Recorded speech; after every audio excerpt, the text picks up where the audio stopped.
People used to tell me that I have to get out more. And at some point I was wondering, what is wrong with me? Why I'm not like everyone else? And I know that if you click this video, you felt like that. What I start realizing, if you felt like that, like I was feeling, is actually a sign of your emotional intelligence. I want to reframe and make you see differently about rest, retreat, recharge, and I want to explain to you why you're wired the way that you are and why you might be doing life better than everybody else. And I want to bring all that back with some Greek and Stoic philosophy from my past. The first part, you actually feel safe by being at home.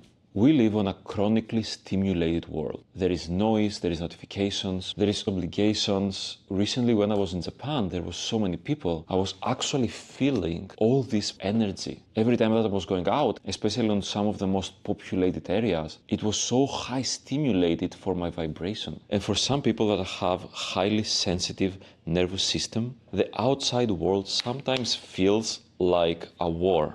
It feels like a constant assault to my senses, and the same is for you. So you need to understand that staying at home sometimes is not that you're shy or you're avoiding. This is the way for you to literally regulate your system. Sometimes when I take a simple walk just with my wife or on my own is a time that I can rest, I can breathe, I can be at home. Don't have to perform for other people. I could just be at home, be myself, and listen to my guiding voice. So I want you to understand that the same as me, you are not weak.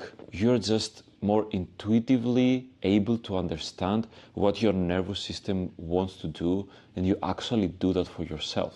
It's interesting, like I'm thinking about me and my wife, and we have these different seasons that we were socializing or traveling a lot, like being just now in Japan. But we see again and again that us being in our own bubble, waking up at 4 a.m., going to gym together, working together, and in general being at home, it is actually giving us so much energy. And when we go out, it depletes our energy and it's really hard for both of us. Like we have to persuade ourselves to go out and do something. And that's why, especially for you that you love staying at home and recharging, it's very important to find the right person, someone that understands you and also loves to do similar things like you. It's very powerful that we are so aligned and we are moving together towards the same direction. The second thing that I want you to deeply understand is that being shy and being introvert isn't the same thing. One thing that was a big unlock for me was when I understood that an extrovert is recharging by being with others and an introvert is recharging by being with themselves and being at home feeling safe. Hey, that's my wife. No, you didn't do anything. She's not an introvert, but she still wants to be at home all day long. At home. And if you're someone that is very highly developed and is noticing every little expression, tone shifts, people moods before they even speak, like is very aware of what's happening on the environment, that is actually draining you. So by the time that you get home, you're like, that's too much, like I'm done. I need to have my solitude and not have this information around me. And you need to understand that it's okay for you to rest and recharge. You don't need more socialize. What you need is more stillness. And that's not you being antisocial. It's actually you being energetically intelligent and doing the right thing for you. One part that actually brought it home for me was a Roman philosopher like 2000 years ago. He was actually explaining the opposite of like why some people feel this restlessness at home and why moving from city to city or from place to place doesn't fix how we feel internally. Seneca was writing to a friend of his that he was keep moving from city to city. And he was doing that in order to find peace. The thing is that every new place, it felt like a solution until it didn't. And this actually reminds myself that I moved from Greece to UK, to Poland, US, Sweden, Japan, Canada. And Seneca actually saw the pattern and he said something that stuck with me. He told him that he's not traveling towards something, but he's trying to run away from himself. The big insight was that traveling, going out, if you're not aligned within you, it doesn't really fix the problem. It actually amplifies that internally. And the interesting part is that actually home might be the only place for me and for you that we feel in control. If you grew up on chaos or you had to walk on eggshells, and if you were feeling that you are too much for other people, then basically you had a past that you felt that you never in control, like within your own environment. The thing is, a lot of us, we had for multiple years to be on guard or actually perform for other people.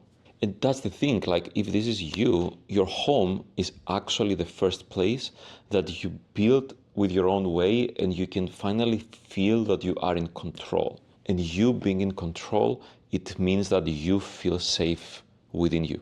You choosing who gets in your house and who doesn't, what video games you play, what you eat, what music you play. This is the things that by you controlling them makes you feel safe and robust. And what I'm saying to myself and what I'm saying to you is that if that's you, that's perfectly okay, and you need to embrace, understand yourself, and then be able to use it. But the thing is, on the other side, what protects you can actually also trap you. And this is the part that you need to be careful and go one step deeper. You need to ask yourself, are you staying at home because it nourishes you? Or are you staying at home because you're afraid to be seen and you're afraid to grow? Because the thing is that you can have everything. You can be safe and still be growing. You can protect your peace, but still moving forward in your life towards your goals. But you need to be honest on what is the reason that you decide to be at home. Is it something that is healthy, or is something that is holding you back? You need to see, like I see life as seasons. You need to see that, is it a rest season? Is it a go season? Is it a retreat season? Is it a season that you're actually hiding, even though this is not the right thing for yourself? And to be honest, some of the most creative, smart, intelligent, and driven people I know are people that stay at home. For example, my wife. But again, the question is it because that's the right thing for you, or because you're too afraid to go out and move forward and grow? And you need to understand that for yourself. And if it is actually the right thing for you, but it makes people uncomfortable, that's perfectly okay, because you are staying only with the right people for you. So my challenge for you is that instead of doing what other people want you to do, which it shouldn't matter in the first place, is you asking yourself the right question, which is what my nervous system wants and what is the right people to be around me. Like me finding my wife that we love doing the same things together.